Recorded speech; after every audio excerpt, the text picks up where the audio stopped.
이 마가복음이죠. 이 마가는 먼저 이 마가복음을 시작하면서 1절 보면은 하나님의 아들 예수 그리스도의 복음의 시작이다라고 말씀을 하고 있습니다. 복음이란 무엇이냐? 하나님의 아들 예수 그리스도가 핵심입니다. 예수 그리스도가 없이는 우리는 복음이라고 기쁜 소식이다라고 할 수 없는 것이죠. 우리가 많은 것을 누리고 있지만 그 많은 것 중에 예수 그리스도가 빠졌다. 그것은 복음이 될 수가 없어요. 사람들 입장에서는 이 땅을 살아가면서 그것이 우리가 좀 기쁘다, 나를 즐겁게 해준다라고 할 수 있을지 모르겠지만 우리가 죽어서 영생을 누리느냐 누리지 못하느냐, 거기서의 이 예수 그리스도의 핵심인데 그것이 빠진 것은 복음이라고 할 수 없는 것이죠. 그렇게 마가는 하나님의 아들 예수 그리스도가 누구냐부터 또 시작하죠. 하나님의 아들 예수 그리스도의 복음의 시작이라고 말씀하고 있습니다. 그런데 예수 그리스도에 앞서서 세례를 베풀었던 세례 요한이 나오고 있죠. 세례 요한 역시 예수님과 함께 오래전부터 예언되어 오던 사람이었습니다. 그리고 세례 요한의 역할은 무엇이었느냐? 왕이신 하나님의 아들이신 그 예수님의 오심을 앞서서 선포하는 것이었죠. 그러므로 요한의 행동, 세례 요한의 행동은 왕이신 예수님이 하시고자 하는 그 일들을 예비하는 것이었고요. 그렇기 때문에 요한의 행동은 예수님이 하시고자 하시는 일들과 많은 연관성이 있습니다. 그래서 요한이 제일 먼저 한 일은 회개의 세례를 전파하는 것이었습니다. 마태복음에 보게 되면은 세례 요한은 선포합니다. 회개하라, 천국이 가까웠느니라. 그러면서 세례 요한은 죄 사함을 받게 하는 회개의 세례를 전파합니다.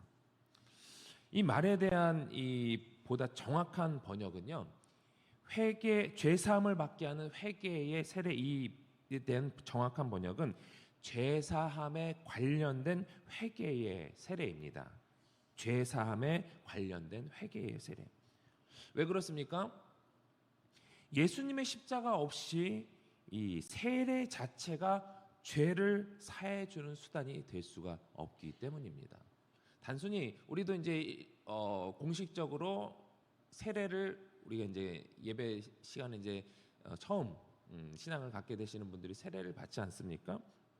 근데 많은 분들이 이런 질문을 합니다. 그 세례를 교육할 때도 그렇고 또 세례를 이미 받은 사람들도 그렇고 또 때로는 정말 아는 그러니까 가족이 신앙은 없는데 이제 복음을 들었어요. 근데 복음을 들었으면 어떻게 해야 됩니까? 우리는 일반적으로 세례를 받아야 되는데 해서 정 안 되는 상황에서는 담임 목사님 모시고 그 현장 이제 누워 계신 현장이라든지 그런 현장에서 약식으로라도 이제 세례를 받게 하고 이런 모습을 보면서 세례를 꼭 받아야 되지 않느냐 막 이렇게 간절한 마음으로 이제 요청을 하기도 합니다. 그러나 이 세례라는 그 예식 자체는 우리가 이 교회 공동체 구성원의 하나가 되었다라는 것을 공식적으로 선포하는 것이 사실 이제 더 강하고요. 세례를 받으면서 내가 더욱더 하나님 앞에 더 진실된 모습으로 영과 진리로 하나님 앞에 나아가겠다라는 것을 다짐하는 것이 더 큽니다. 그렇기 때문에 여기서도 마찬가지죠. 세례 요한은 죄사함을 받게 하는 회개의 세례, 죄사함에 관련된 회개의 세례를 선포하고 있는 것을 우리가 볼 수가 있는데, 예수님의 십자가 없이는요 세례 자체가 죄를 사해 줄 수가 없습니다. 그러니까 내가 세례를 받는다 했을 때 사실 어떤 분들은 야 너 세례 받아야지, 처음 이제 교회 다니려면 너 세례 받아야 돼 해서 억지로 세례를 받는 분이 있어요. 그분의 입장에서는 세례 교육을 받지만 세례가 무엇인지 제대로 인지하지 못하고 세례를 받은 경우가 많이 있습니다. 그런 분들에게 있어서 사실 세례는 좀 과한 표현이지만 무의미합니다. 그런데 세례를 받지 않았어도 내 안에 정말 예수님이 계세요. 예수님이 내 모든 죄를 다 씻어주신 것을 확신하고 있어요. 그렇다면 그 사람에게 있어서는 세례를 받지 않았다 할지라도 이미 죄사함의 세례가 있는 것이죠. 예수님의 그 은혜가 있는 것입니다. 그래서 요한이 세례를 베풀면서 하고자 했던 것이 무엇이냐? 그 세례를 받고자 세례 요한에게 사람들이 나오지 않았겠습니까? 그래서 이들이 예수님을 통해서 진정한 죄사함을 받기 위해서 준비되어야 될 모습이 무엇이냐? 진정한 죄사함을 받기 위해서는 그것은 자신의 죄를 인정하고 하나님 앞에 겸손히 나아가도록 하는 것입니다. 우리가 죄인이다. 우리가 죄가 많은 사람들이다. 이 죄의 문제를 어떻게 해결해야 되겠느냐? 이러한 철저한 고민을 갖도록 또 그런 사모함을 갖고 있는 사람들이 이 세례 요한에게 나와서 이 죄사함을 받게 하는 세례를 받는 것입니다. 그래서 마가복음 앞에 이제 1장 8절 보면은 세례 요한이 이렇게 말씀합니다. 함께 읽어보겠습니다. 나는 너희에게 물로 세례를 베풀었거니와 그는 너희에게 성령으로 세례를 베푸시리라. 아멘. 아까도 말씀드렸지만 물로 세례를 받는 것은 의식에 불과하지 않습니다. 진정으로 우리가 받아야 하는 것은 예수님을 통해서 받게 되는 성령의 세례인 것입니다. 성령의 세례. 그래서 어떤 사람은 실질적으로 이제 물 세례를 받을 때 성령이 강하게 역사하시는 경우가 있어요. 어떤 사람은 세례를 받아도 내가 세례를 받은 것이 도대체 이게 뭐지? 이렇게 조금 생각이 껴 있는 분들은 뭔가 기대했던 세례를 받으면서 뭔가를 기대했었는데 아무것도 나타나지 않아서 사실 그것이 어떻게 보면 조금 이 세례가 무엇이지 고민하는 사람이거든요. 그래서 더 나아가서는 내가 이 세례를 받고 더 어떻게 해야 되지? 이렇게 되는데 이런 고민이 없이 그냥 내가 세례를 받았구나. 내가 교회 그냥 앞으로 더 잘 다닐 수 있겠구나. 그냥 이게 무의미한 고민은 사실 이 사람으로 하여금 신앙이 제자리에 머물 수밖에 없게 하거든요. 진정으로 우리가 세례를 받았다고 한다면 세례의 유무와 상관없이 그리고 세례를 받았다면은 성령이 세례를 받는 것을 진정으로 사모해야 되는 것입니다. 성령을 통해서 내가 정말 예수님을 통해서 죄사함을 받았구나. 예수님의 십자가, 예수님의 고난, 그리고 예수님의 그 부활이 예수님만의 사건이 아니라 저 사람만의 사건이 아니라 내 사건이구나. 내가 예수님과 함께 십자가에 죽고 예수님과 함께 부활했구나.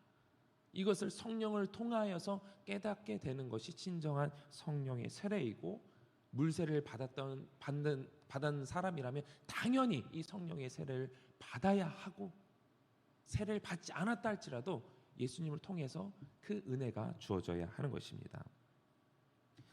그런데 그런 회개의 세례를 전파하는 요한 앞에 예수님께서 등장하셨죠. 오늘 본문 말씀 9절에서 11절 말씀을 한번 쭉 다시 읽어보도록 하겠습니다. 시작. 그때에 예수께서 갈릴리 나사렛으로부터 와서 요단강에서 요한에게 세례를 받으시고 곧 물에서 올라오실새 하늘이 갈라짐과 성령이 비둘기같이 자기에게 내려오심을 보시더니 하늘로부터 소리가 나기를 너는 내 사랑하는 아들이라 내가 너를 기뻐하노라 하시니라. 아멘. 예수님께서 세례를 받으시고 물에서 올라오실 때에 성령이 임하시고 하늘에 소리가 임하기를 하나님께서 말씀하시기를 너는 내 사랑하는 아들이라 내가 너를 기뻐하노라 라고 말씀을 하셨습니다. 사실 하나님의 아들이신 예수님께서는 이 세례, 씻기는 예식이죠. 죄사함을 받게 하는 이 죄사함의 그 세례를 받으실 필요가 없습니다. 죄가 없으신 분이시잖아요.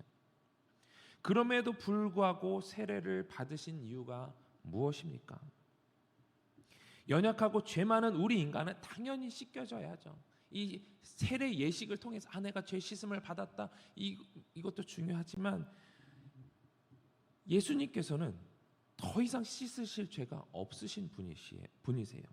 그럼에도 불구하고 예수님께서 세례를 받으신 것은 우리와 함께 우리와 같이 되시고 또 우리와 연합하기 위해서 세례를 받으신 것입니다. 여러분들이 세례 받으셨을 때 그 교육 받으신 거 혹시 기억이 나십니까? 세례의 첫 번째 의미가 무엇인가요? 다 오래돼서 이제 내가 세례 교육을 받을 때 무슨 내용으로 교육을 받았는지 이미 여러분들이 다 머리로는 아시는 거예요. 예. 첫 번째 의미는 예수 그리스도의 삶과 죽음과 부활에 연합하는 거죠. 세례를 받음으로 인해서 세례를 통하여서 내가 예수 그리스도의 삶과 죽음과 부활에 연합한다라는 것입니다. 그래서 원칙적으로는 우리가 이제 약식으로 세례를 받지만 원칙적으로는 이 당시에도 그렇고 예수님도 그렇고 침례를 받았죠. 잠기는 물에 잠기는 예식의 세례를 받았습니다. 그래서 뭐 교단이 다른 차원에서는 또 이제 뭐 침례 교단이라든지 오순절이 순복음 교단이라든지는 이 침례를 받습니다. 그럼 어떻게 받아요? 이렇게 물에 이제 약간 상반신 정도 이렇게 잠긴 상태에서 집례하시는 이제 목사님께서 이 세례 받는 대상자를 이렇게 뒤로 일부러 막 이렇게 눕혀요. 눕히면 이제 막 코로도 물 들어가고 막 귀로도 물 들어가고 이러는데 잠기는 거죠. 잠기면서 이것이 무엇을 의미합니까? 죽었다는 거죠. 인간적으로 죽었다라는 거예요. 죽었다가 다시 세워주면서 다시 살아났다, 다시 태어났다. 거듭남의 의미를 이제 표현하고 있습니다. 그렇게 예수님이 이미 십자가에 죽으셨다가 부활하셨던 것처럼 우리 역시 죽었다가 이 세상에 여전히 육신의 몸으로 살고 있지만 우리가 이 세례 예식을 통해서 함께 죽었다가 함께 부활했다라는 것을 의미하고 있습니다. 그리고 세례의 두 번째 의미는 죄의 고백과 마음의 회개. 내가 세례를 받았다. 예수님의 씻기는 예식을 통하여서 죄사함의 은혜를 통하여서 내 모든 죄도 깨끗함을 받게 된다라고 했을 때에 그렇게 했을 때는 우리가 지었던 여러 가지 죄들이 있지 않겠습니까?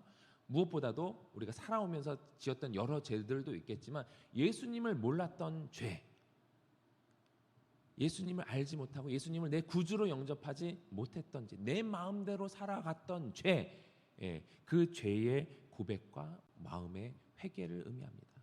그러니까 그것을 통하여서 이제는 내가 주인이 아니라 예수님이 나의 주인으로 고백하고 주님과 함께 살겠습니다. 예수님이 나의 주인입니다. 나는 그의 종입니다. 주님 말씀대로 살겠습니다. 라는 죄의 고백과 마음의 회개를 의미합니다. 이것은 우리에게 필요한 것이죠. 그러나 세 번째 의미는 그리스도의 몸에 연합되는 것이에요.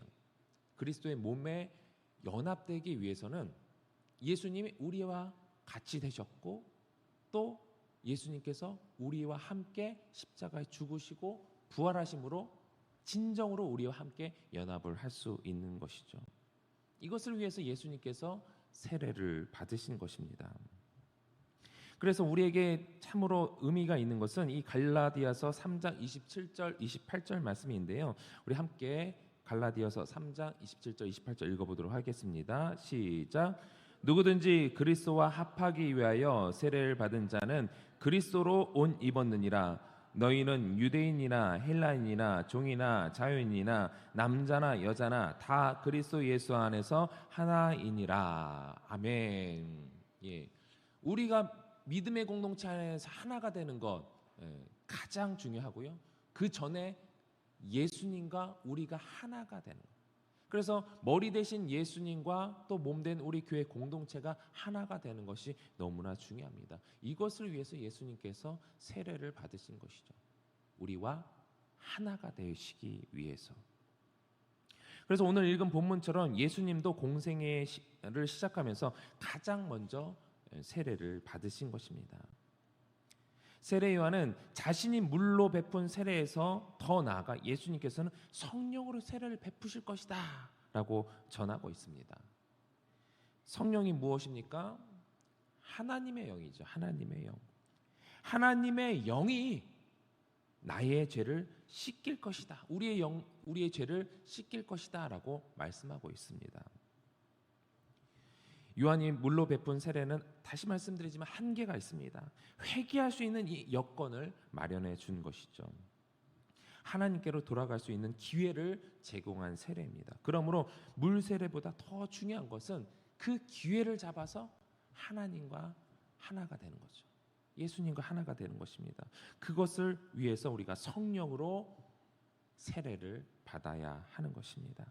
하나님의 영인 성령님께서 내 안에 거하도록, 내가 주님 안에 주님이 내 안에 거하도록 푹 잠기는 역사가 우리 가운데 있어야 할 줄 믿습니다. 이미 우리는 예수 그리스도 안에서 죄의 문제가 다 덮어지고 다 해결되었습니다. 이제는 죄의 문제가 해결된 자로서 해결이 되었습니다. 예수님을 구주로 믿으십니까? 아멘. 예수님께서 여러분의 죄를 모두 다 씻어주신 것을 믿으십니까? 예. 그 문제가 해결된 자로서 우리는 더 이상 고민할 필요가 없어요. 왜냐하면 하나님은 거룩하신 분이죠. 거룩하신 분 앞에 나아가기 위해서는 우리 역시 거룩해야 돼요. 죄가 없어야 돼요. 근데 여러분의 모습을 보면 죄가 있습니까? 없습니까? 있어요. 실질적으로 내 죄가 있는데, 그래서 우리가 고민하는 겁니다. 여전히 나는 죄가 있는데 하나님 앞에 감히 내가 갈 수 있겠습니까? 신앙생활 하시는 분들, 10년, 20년 되신 분들 물어보면 여전히 이 고민을 갖고 계세요. 당연히 해야 될 고민입니다. 그런데 예수님의 십자가 은혜가 놀라운 이유는 무엇입니까? 죄가 있어요. 죄가 있음에도 불구하고 예수님의 은혜는 우리의 죄를 정확히 말하면요, 씻어주시긴 하지만 덮어주는 은혜입니다. 죄덩어리가 있어요. 우리의 몸은 죄입니다. 죄가 가득 있는 우리의 몸이에요. 근데 이 죄에 우리의 몸을 덮어주시는 은혜예요.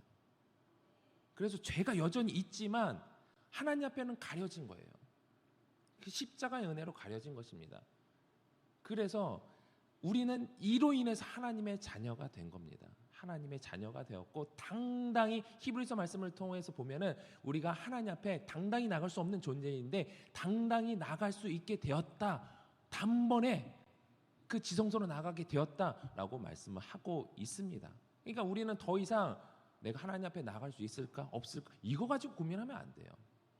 그건 이미 해결된 문제이기 때문에 예수님을 믿는 자로서는 더 이상 이 문제로 고민할 필요가 없습니다. 우리가 해야 될 고민은 무엇입니까? 이미 우리는 하나님 덮어지는 은혜로 하나님의 자녀가 되었는데 여전히 죄의 습관이 남아 있어요. 우리의 신분은 하나님의 자녀인데, 예를 들면 우리가 왕의 자녀예요. 그러면은 왕의 자녀로서의 태도가 변화되어야 됩니까? 안 되어야 됩니까? 많은 비유로 이제 거지였던 사람을 양자로 삼아서 왕의 아들이 되게 했다라는 우리가 비유를 많이 하지 않습니까? 근데 여전히 거지의 습관을 갖고 있어요. 밥상에서 이게 좀